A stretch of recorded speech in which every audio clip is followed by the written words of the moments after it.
Marco Polo. Please tell me you guys know about Marco Polo. Fish out of water? No. We grew up with a pool and in our swimming suits, and Marco Polo was Every day. It was the That jam. thing. yeah. And if you had just a pinky toe in the water, you were safe. Safe. Are you looking for real life, tried and true tips and tricks to help with all the nitty gritty stuff of mom life? Well, this podcast is for you. Welcome to the MomForce. All right, brace yourselves. This is a special bonus episode of the MomForce Podcast. My name's Vanessa Quigley, and I'm here with all of my sisters. Say hey. Hey, guys. Hey, y'all. Hey. Hi. So we've been doing this thing every summer. We call it Cuzzy Fest. It's a love-hate relationship we have with getting all the sisters together with all of the cousins, because between us there are 30 kids. 31 with my tiny. Oh my gosh, that's right. I've been bumped it up. miscounting. Isn't it 31? Oh my goodness. All right. Little 31 kids between all of us. So things get a little crazy in the summer, but the truth is we can't help it. We love each other so much. We keep doing it to ourselves. So we are at the tail end of Cuzzy Fest here and thought we would do an All-Sissy episode of the podcast to talk about something that we all feel really passionately about. And according to some of the posts on our MomForce Facebook group, a lot of you are thinking about and worrying about and need help with, and that is friends, friendships.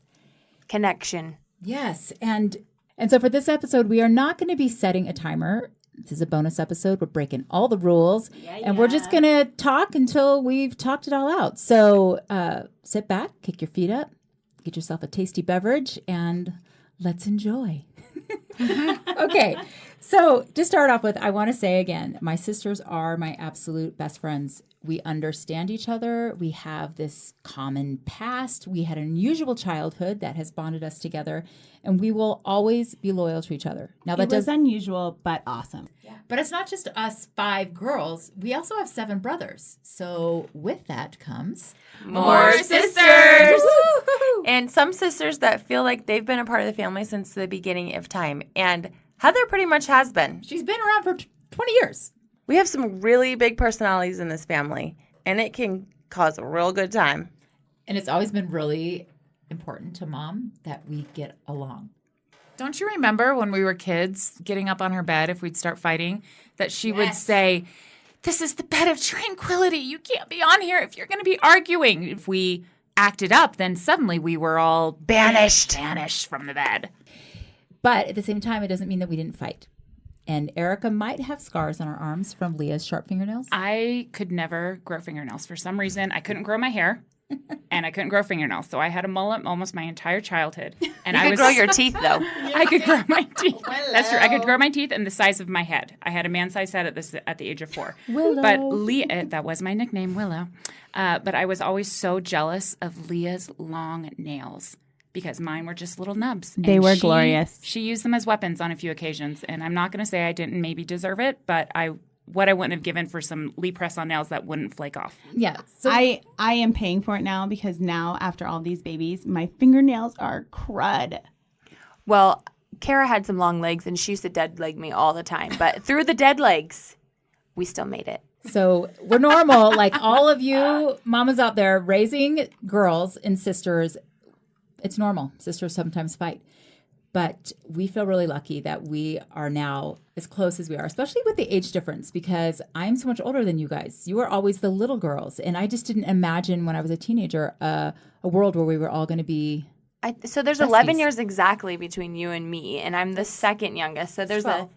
12 and a half. Between the Me older and 12 and a Kara. couple months, yeah.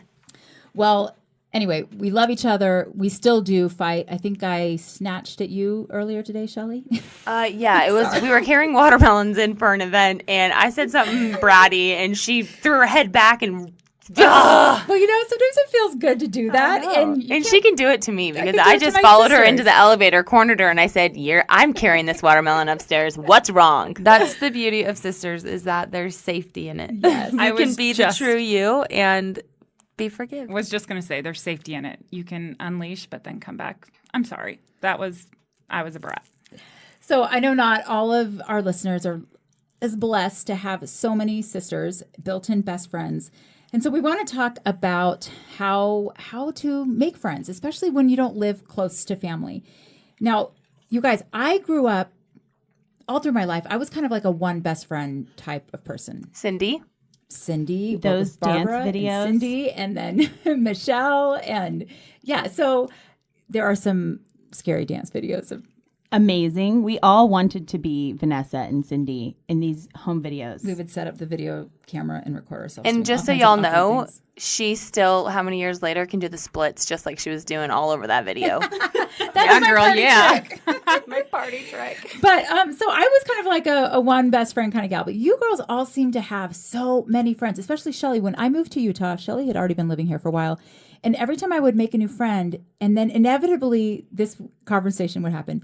Wait, how do you know Shelly Hyde? And I'm like, she's my sister. How do you know her? But of course, every single new friend I made already knew Shelly. Well, Here's the joy of Shelly, though, is that Shelly makes everyone feel like they are her best friend. She is an excellent friend. Even the random person in the elevator. Seriously, Shelly, Who you was have a that? gift for that. I don't know. I've there just was seen someone? You, Oh, I've seen you do that. Just like any as an person. example. Oh, that's You're so really open nice. and lovely. And Leah, too. You have a real gift for friends. And I don't want to leave you out, Kara.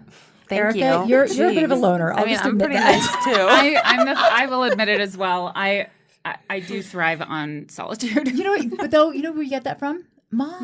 Mother. Because our mom, the mother of 12, everyone loved her. She's amazing. She's an incredible hostess. She threw a dinner party like no one else. But she wasn't really the like girlfriend type, like going out to lunch with girlfriends. It's true, but I do remember Sister Heinzelman, Lydia Heinzelman, other women coming over because she did serve in the church, in our church that we went to. And so she had women that she worked with and she had to meet with, but they weren't her pals. And they loved her. They loved her. And she loved them. She served with them. But it was different. It was a different... Leah was very concerned about Mom and her friendships. It's true. It's true. Throughout my schooling, I would see my friends' moms getting together for lunch and laughing and hanging out. And I started to get a little bit of FOMO for my mom. I loved getting together with my friends. And I one day came very tearfully and sat on the end of her bed. And I said, Mom, I just wish you had friends. And she laughed. And I was like very seriously pouring my heart out that I was worried about her friendship situation. And she basically confirmed, I have all of you. You are my friends. She did. And she wasn't lonely. It seemed like when she needed someone, she had one of us. And a lot of the time she had her mom. Her mom and her dad would get in a motorhome and come and stay with us for months on end. They ended up building a little house for them.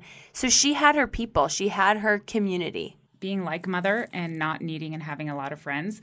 Looking back on Mom, I get what she's saying. Because I see my friends get together and our kids have same, my kids' friends and parents. That's great. I love that they're having fun, but I'm okay. I don't need to go. I love being invited, really, because everyone loves to be invited. But I'm not going to come. I'm not going to come. I just don't need it. I feel like there's other things that I can do. I don't know. It's not something that I long for the way that I know some people do. Well, that's what I got from my mom. You're a lot like, I was going to say, you're a lot like Mom because you have all of your people. Those are your best friends. And I think that's why we are so close. Mom instilled such a value of our family as being, or should be, our closest, bestest friends. And I think that's why I have inherently tried to teach my kids and my girls that, like, when everything is said and done, the people that you will always have no matter what, through thick and thin, is your family. And you should really value them as much as you value your friendships, even though sometimes it's the hardest to be nice to or be kind to. Yeah, I remember Mother getting mad at me. I had my very best friend, Marianne, her little sister. They lived across the street. So Leah and I were best friends with those two girls. And Marianne and I always wanted to be on our own, but Mother would always say, let Leah and Michelle come. They always had to tag along with us. And I remember being a little spiteful 11-year-old thinking, those 9-year-olds, they're just not cool enough to hang with us. But Mother making us do that, I really look back and it really wasn't that big of a deal. Like, I only have fond memories of it, and it just seemed to work out. Being the little sister, it was the thrill because it was the four of us. Mm-hmm. We could go into the woods behind the house because it wasn't as scary. I mean, we had adventures upon adventures, and I felt safe knowing that my sister was there. It was a different time. We were kids were so unsupervised for so many long hours that I one time put Jordan up the flagpole, and we brought our 5-year-old brother, hooked him up by his underwear to the flagpole, and raised him about 6 feet till his underwear. Is that even True? Like and he fell to the ground. Well, we did it. It was probably TV is bad. Camp Anawana. We hold you in our hearts. I think that's where I got it. It's because they like start bringing up the underwear up the flagpole, and I was like, oh, we'll do this with him and our brothers in them. It is a miracle any of us survived to adulthood. Jacob is famous for saying he would go days on end without making eye contact with an adult. Feral kids. You guys, but that was the magic of our childhood. Okay, I want to make this point, though. Mom might not have needed friends, but I desperately needed friends when I became a mom. Me too. I was the first in my friend group who got married and had a baby. And we moved to a new city, and I knew no one. And my husband was working really long hours. And that is when I realized I need a buddy. I need someone who understands me and what I'm going through. And I was so lucky to meet a woman who lived in my apartment complex who under other circumstances might not have become my friend because she was significantly older than me. She had a different life experience, but because we both had babies who just so happened to have the same birthday, they were born on the exact same day, we became super close. And she taught me so many amazing things. And she catered events. And I knew how to cook a casserole. Yep. We all did. We did that in our family. But when I wanted to do a fancy Valentine's dinner, she taught me all of her tips and tricks. How lucky to have somebody in proximity. Sometimes it's just proximity that affects these new friendships. And how lucky that you had that opportunity. She was outside the sphere of your regular interaction. Sometimes we just have to look up and look around to see who's around us. So you've moved around a lot, Leah. Tell me, how have you done that with your growing family? Yes, I always joke that You always joke that you live in China, which isn't true. You live in California. But it feels like China with a 3-hour time difference. And you see the family way more than I do in Florida. It's because I load my kids up and drive across the country. But that's okay. I've lived away from family a lot of times. And so I have had to really practice learning how to make friends. And one of the ways that I did that was I am very proactive about getting involved in school, preschool, MOPS groups, things like that, because I knew I needed friends. I'm a social person. And the MOPS groups, if you've not heard of that, it's called Mothers of Preschoolers. There are chapters everywhere. You can get online and find one close by you. Yes, there are so many great groups like MOPS and other resources. You can find them online easily. It seems like when you have little kids, you have that in common. And you're It's a quick in. Play groups and play dates and preschool. I found that it was actually fairly easy to make mom friends. In our apartment complex, we lived in California and the weather was so perfect all year round. But in the evenings, while we were waiting for our husbands to come home, those of us that were stay-at-home moms, we would go out into the courtyard with our kids and to enjoy the breeze and the fresh air, and we would talk as our kids would play in the dirt. For me, it takes being brave, though, because you could have sat in your house and not talked to any of those girls, but you had to step out. And it's easy when you have kids because you can be like, oh, she's so cute. How old is she? Yeah, my baby is this old. Kids are great icebreakers for conversation. Great. Use them. Yet with all of these great resources, sometimes it still is hard to make friends. If you want to go to the Facebook group and search friends, you can find posts there where people have suggested what works for them. But I wanted to ask you girls, what has worked for you as you have tried to make friends? Erika, what about you? Why don't you start? It kind of happened naturally for me. I had a family member reach out to me and wanted to start at a gym, but she didn't want to start by herself. So I went with her, and this gym just suddenly turned into almost my second home. Like, I lived to go to the gym. Those girls that started the same time as I did, they were starting a new program. It was a CrossFit gym. So if any of you know CrossFit, it's a little intimidating. And so the idea of starting at this gym where everyone was brand new, this was a first for everybody, was a little bit more comforting. So I was able to do it. And going through that hard stuff with these people, these ladies became my very best friends. I looked forward to going to the gym. I had never been a gym person before. But they have become, and they still are, some of my very dearest friends. And if I'm going to go hang out with anybody other than my sisters, it's going to be those ladies. I love that, Ricky, because I am in the same boat. I never gymmed until we got our workout group together. And 3 days a week, we go, we work out together, we do really hard things, and we see amazing success. I'm telling you, find yourself a group of girls that you want to work out with, and working out is no longer a dread. Because you're hanging out with your friends, and That's true. you're getting hot and sweaty. But when you have to do it by yourself, I would never get motivated to go. In fact, on days when I know that the class is going to be small and some of my best people aren't going to be there, I might skip. Because I'm really going for my people. I love my people. It is like a little supercharged quickie. It's a mom quickie. You get there and you fill your cup with you're with your friends, and you get exercise. It's kind of a dream. I need to find a gym friend because I need that. I need to combine friendshipping and working out. I've had a bum shoulder and wrist for the last 3 months and haven't been to the gym, and I have never been more lonely because it turns out all of my socializing happened at the gym. It's so great. We have a text thread, our Nova Base, and we get so much advice from each other. What's that, Nova Base? Okay, so all of the girls except for me live in a neighborhood called Nova Bay. And so B-A-Y, but we're the B-A-E. Ooh. Oh, yeah. And so our text thread is so great. There's just like this running joke about Taco Bell because it's really the closest fast food to all of us. And between Taco Bell, how sore we are, and last-minute ingredients to a recipe that we don't have, it's like our cup is full in this little gym group. I love that. Kara, you also do something else. You were Yes. telling me about your dinner club. Dinner club. It is my favorite. I know a lot of you guys like to read books and stuff, and that's cool. But I know that half of you only go for the food. So I'm one of those. cut the books out, do that on your own, and just embrace the dinner club. We do it 2 times a month on Tuesday. If you can make it, great. If you can't, catch us on the next one. Just girls? Just girls. No boys allowed. That's awesome. It's a girls' night. We eat delicious food. Every time it's somewhere different. We try new things. And then we also go to our tried and true, because who doesn't love a tried and true restaurant?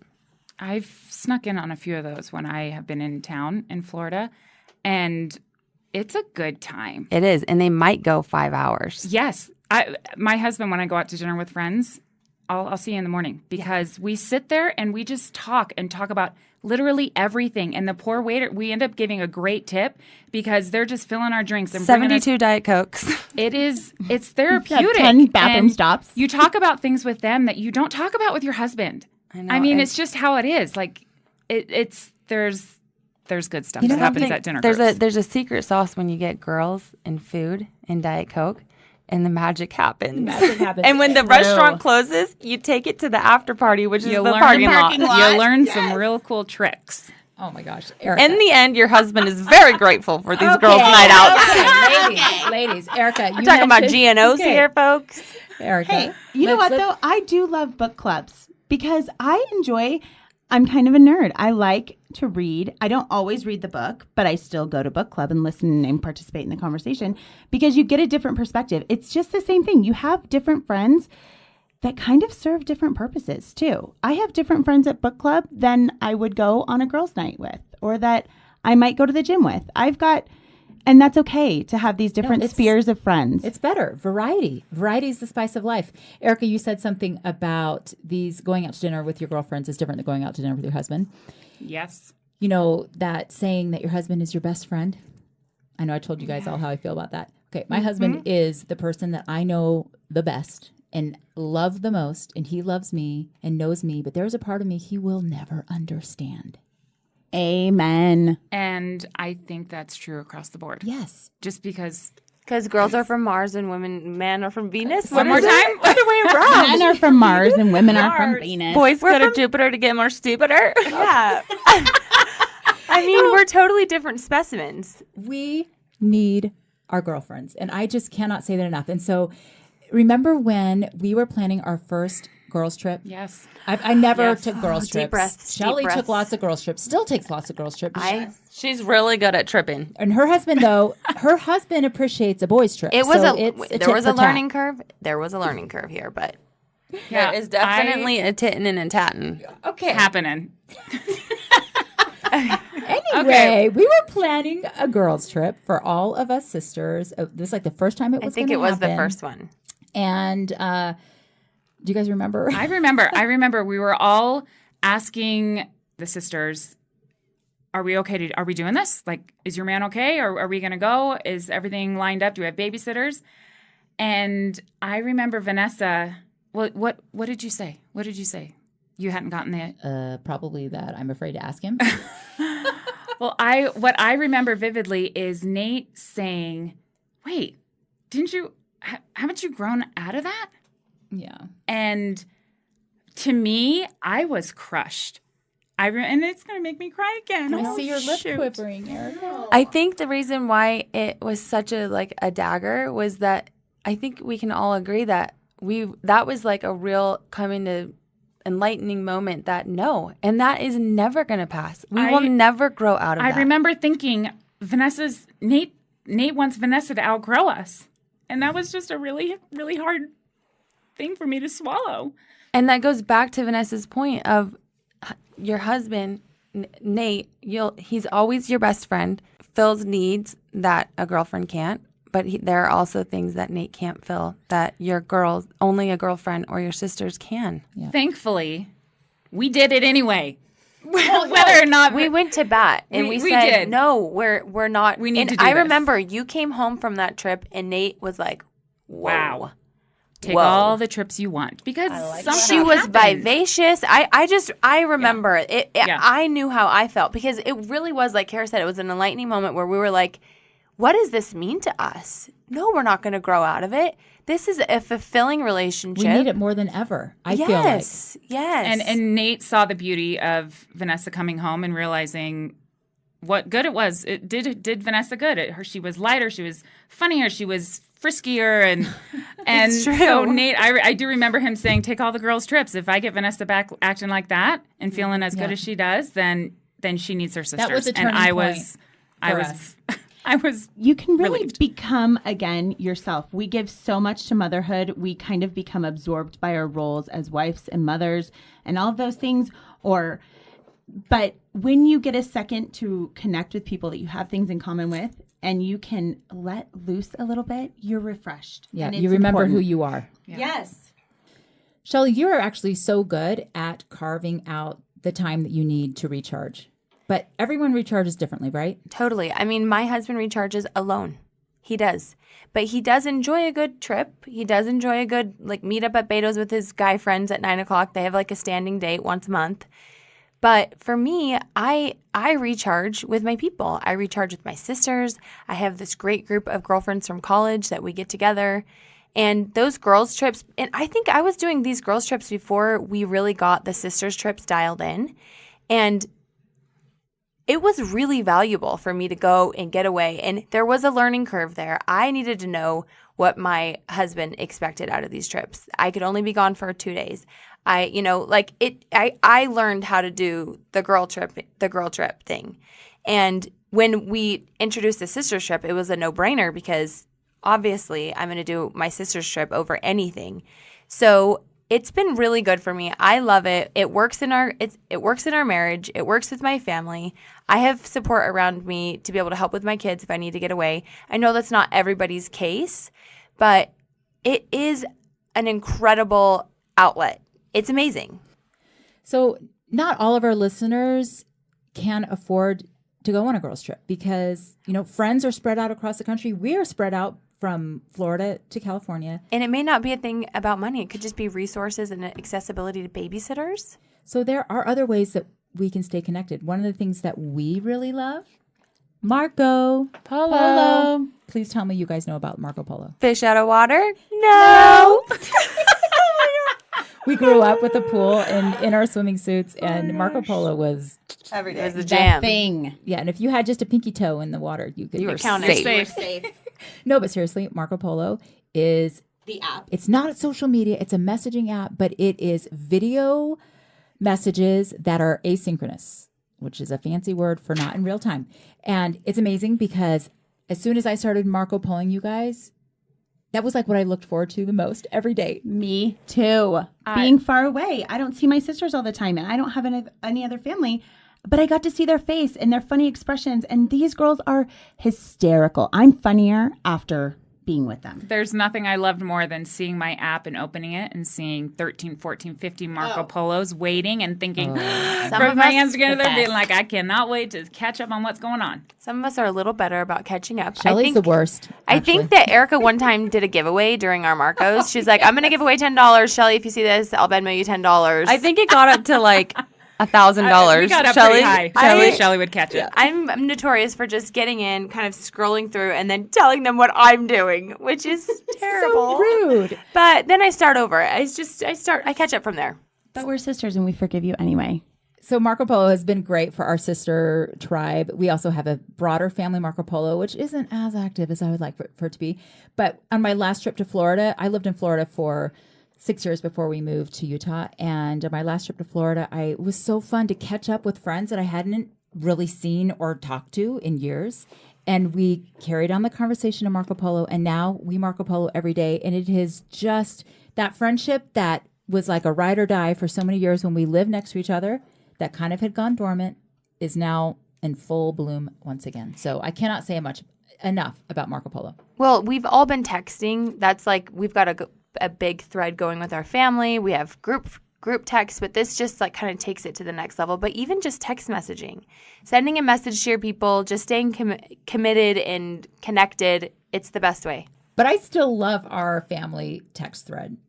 There's a lot of good stuff in there. It's amazing. The best thread, though, is our DMs on Instagram because Ricky the Hound Dog has rustled up the best memes The meme known. queen. Guys, there's Known to man. Not much I enjoy more than a good chuckle out of a meme. So You need to I'm start- happy to send them along. You need to start an Instagram thread called Ricky the Hound Dog. Ricky the meme dog. I wish I could. I wish I could take credit for it, but there's meme accounts. You should see my Instagram. That's the name of the game. Explore field.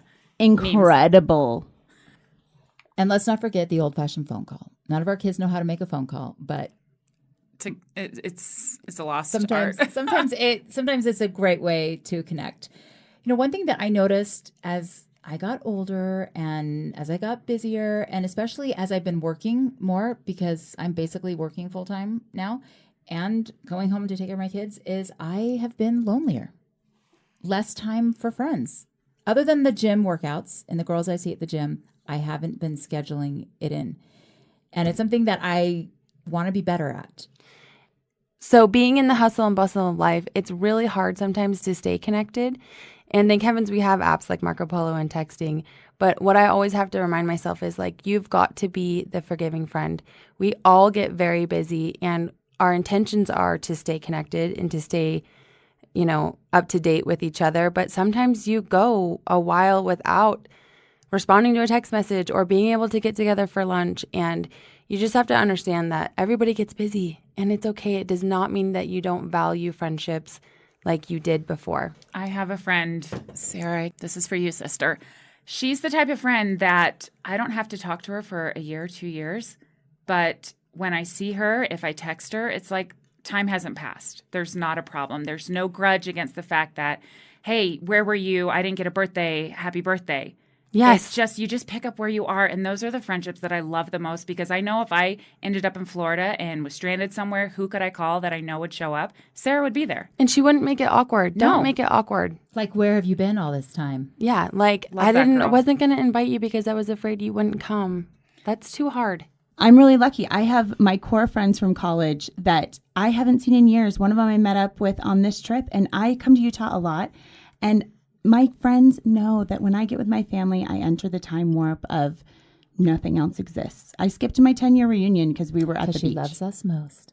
I do, but There's my nothing friends wrong get with it because we can pick up and they know I love them the same if I haven't seen them in 5 years or if I haven't seen them in a month.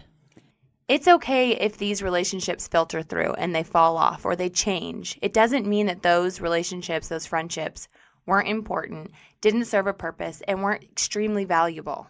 Do you remember Shasta Nelson, who we met at that conference? I was enthralled. We were dying over this. She's precious. I follow her on Instagram and Facebook, and I feel like I'm really good friends with her, Shasta. She's a too. friendship specialist. Is that what it's Professional- called? Yes. Yeah. Yes. So all of us sissies were invited to speak at a conference, and she was one of the keynote speakers. And she gave a presentation about why we need friends. And it was like she had data, She had data. research, and really actionable things that every woman in every phase of life can use to help, first of all, recognize the need for friends, and then how to incorporate more friend time in our lives. And how to nurture the friendships that are really important. And also understand how different friendships serve different purposes. Yeah, she had the circle of friendships. So you'll have your friends that are your geographical friends. Like these are friends because you live a certain way. Or your circumstantial friends. Like these are your friends because you all go to the same gym. Or you have different friends in different seasons of life. You just do. I'm going to link her website in our show notes. You guys have got to check out Shasta.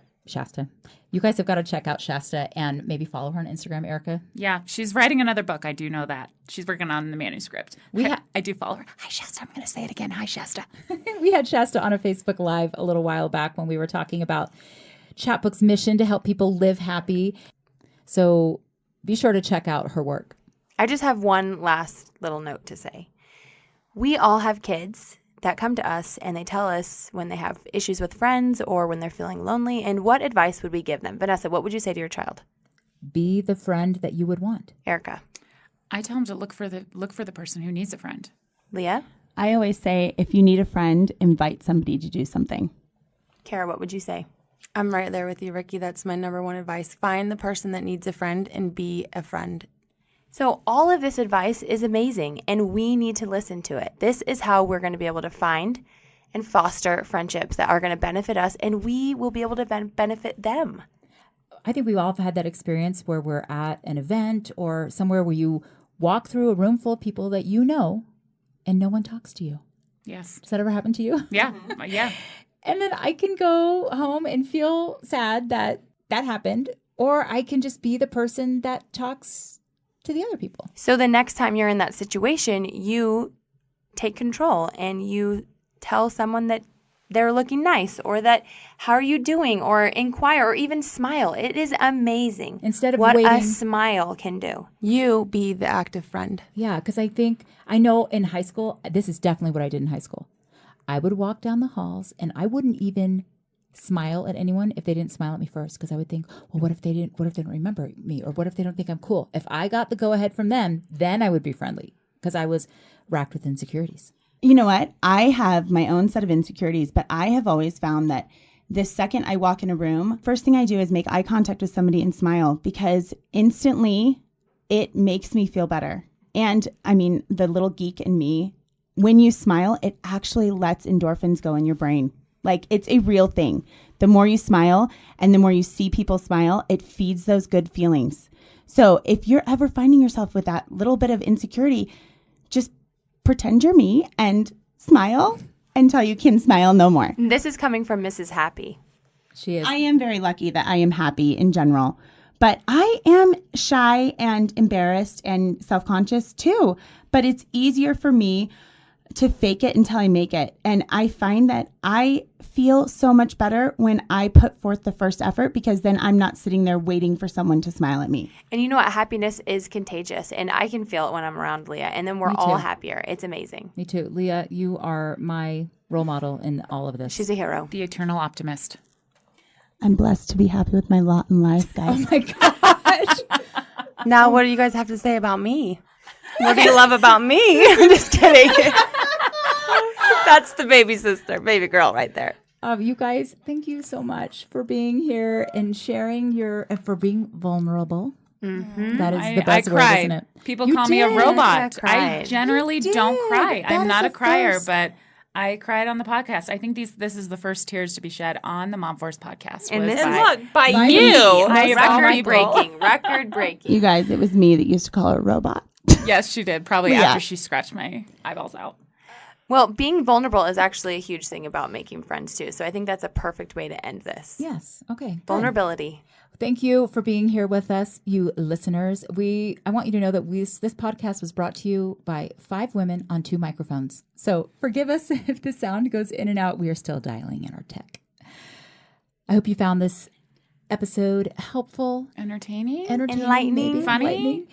I know that there are lots of you out there that are still yearning for friends. And so we would like to start some MomForce meetups. If you're interested in the MomForce meetup, join our MomForce Facebook group. I'm still not exactly sure how we're going to organize it, But doesn't it sound fun? Yes, there's promises being made right now, and I see these promises being fulfilled. I like to commit to things on air. There we go. If you listen to my phone tips and tricks episode, I committed to never being on my phone while I'm driving. And she grasped my hand to close the deal. There was a solemn handshake. promise that we will not. And actually, I must clarify, that is, I will never be on my phone while my car is moving. I will look at it at stoplights. And with another grasp? Yeah, I am now grasping hands with Shelly. I commit to Meetups. MomForce meetups. You guys are so much weird sister inside joke stuff here going on. I will host a MomForce meetup out in California. Okay. It doesn't just Perfect. have to be Number in Utah. one. There it is. Well, no, that's I would the whole, love to do it. That's my whole point. It's not all going to be in Utah. Kara's doing one in Florida. We'll do it at Wild Florida. You guys can That's get good. some good time. You can feed free airboat But that ride. means you have to come.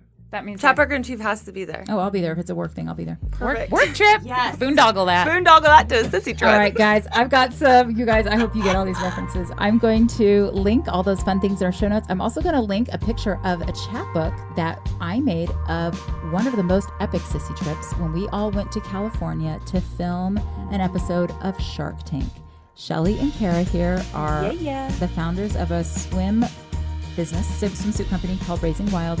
And when the producers were talking to them about being a contestant on Shark Tank, they only wanted them if all of the sisters came, because So we did it. Not just if they came, but if we were all in swimsuits. Oh, And for Shark Tank first, all sissies mic'd.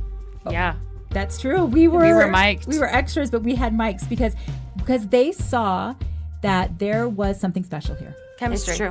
That's what they kept saying. We want to see that chemistry. I hope you Mic guys- them The all. models. Mike the models. Check out the episode. I'll link the episode in the show notes too. Okay, guys, I hope you can feel of our chemistry. I hope you can feel of our love for sisterhood. Not just these sisters in this room, but all of you moms working so hard to help your families and be happy. We are all in this together. Thank you for being part of the MomForce. We will catch you next time. All in this together. That's all we know. Okay, I think Bye, that's gals. it. Bye, guys. Bye.